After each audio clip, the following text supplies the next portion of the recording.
بسم الله الرحمن الرحیم. سلام به شما همراهان عزیز و دوست داشتنی. امشب قراره با هم وارد یک مسیر خیلی زیبا و معنوی بشیم.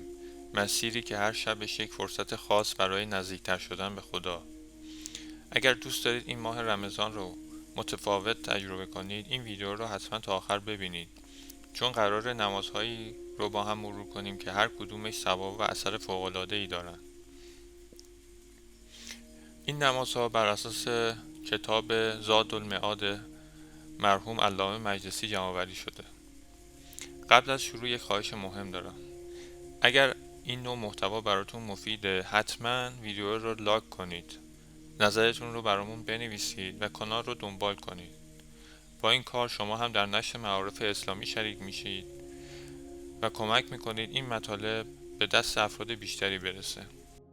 حالا بریم سراغ نماز شب دهه اول ماه مبارک رمضان. نماز شب اول ماه رمضان.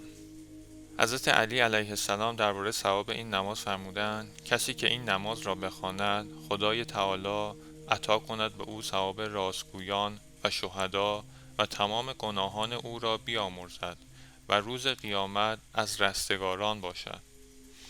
نحوه خواندن: 4 رکعت نماز 2 رکعتیه. در هر رکعت 1 مرتبه سوره هم و 15 مرتبه سوره توحید خوانده شود.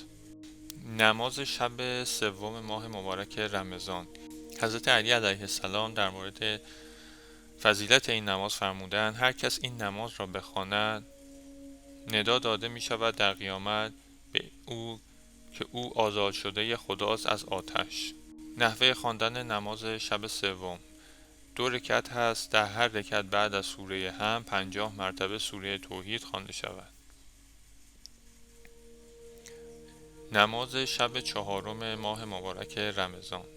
حضرت علی علیه السلام درباره ثواب این نماز فرمودند: کسی که این نماز را بخواند، بلند می‌گردد عمل او در این شب به عمل 7 پیغمبر از کسانی رسانیدند رسالت پروردگار متعال را. نحوه خواندن: 4 تا نماز 2 رکعتی هست که در هر رکعت بعد از سوره هم 20 مرتبه سوره قدر خوانده می شود. نماز شب پنجم ماه مبارک رمضان. حضرت علی علیه السلام درباره ثواب و فضیلت این نماز فرمودند: کسی که این نماز را بخواند، روز قیامت با من وارد بهشت می شود. طریقه خواندن این نماز شب پنجم به این صورت است: 2 رکعت است. در هر رکعت بعد از هم 50 مرتبه سوره توحید و بعد از سلام 100 مرتبه صلوات فرستاده می شود.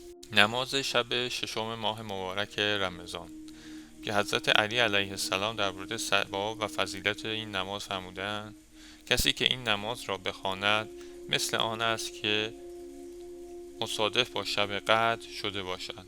طریقه خواندن آن 4 رکعت 2 تا 2 رکعتی است که در هر رکعت بعد از هم سوره تبارک خوانده شود. نماز شب هفتم ماه مبارک رمضان. امام علی علیه السلام درباره ثواب این نماز فرمودند: خداوند بنا کند از برای او در بهشت قصری از طلا و در امان خدا باشد تا ماه مبارک رمضان سال آینده. طریقه خواندن این نماز به این صورت است: 4 رکعت 2 تا 2 رکعتی در هر رکعت بعد از هم 13 مرتبه سوره قدر خوانده شود. نماز شب هشتم ماه مبارک رمضان که امام علی علیه السلام درباره ثواب این نماز فرمودند: هر کس این نماز را بخواند، 8 در بهشت به روی او باز می شود، از هر دری که می خواهد داخل شود. طریقه خواندن این نماز به این صورت است: 2 رکعت. در هر رکعت بعد از هم 10 مرتبه سوره توحید و بعد از نماز 1000 مرتبه ذکر سبحان الله بگوید. نماز شب نهم ماه مبارک رمضان. امام علی علیه السلام فرمودند درباره ثواب این نماز: ملائکه عمل او را بالا میبرند مثل عمل راستگویان، شهدا و صالحین. طریقه خواندن آن به این صورت است: 3 تا 2 رکعتی است. بین نماز مغرب و عشا خوانده می شود و در هر رکعت بعد از سوره هم 7 مرتبه آیت الکرسی و بعد از نماز 50 مرتبه صلوات فرستاده می شود. نماز شب 10 ماه مبارک رمضان. امام علی علیه السلام در مورد ثواب این نماز فرمودند: خدای متعال رزق او را توسعه می دهد و از رستگاران می باشد. طریقه خواندن آن به این صورت است: 10 تا نماز 2 رکعتی است که در هر رکعت بعد از هم 30 مرتبه سوره توحید خوانده شود. میبینید که هر شب ماه رمضان یک فرصت طلاییه. فقط چند دقیقه وقت میگیره، اما ثوابش میتونه مسیر زندگی آدم رو تغییر بده. مهم اینه که با دل بخونیم و استمرار داشته باشیم.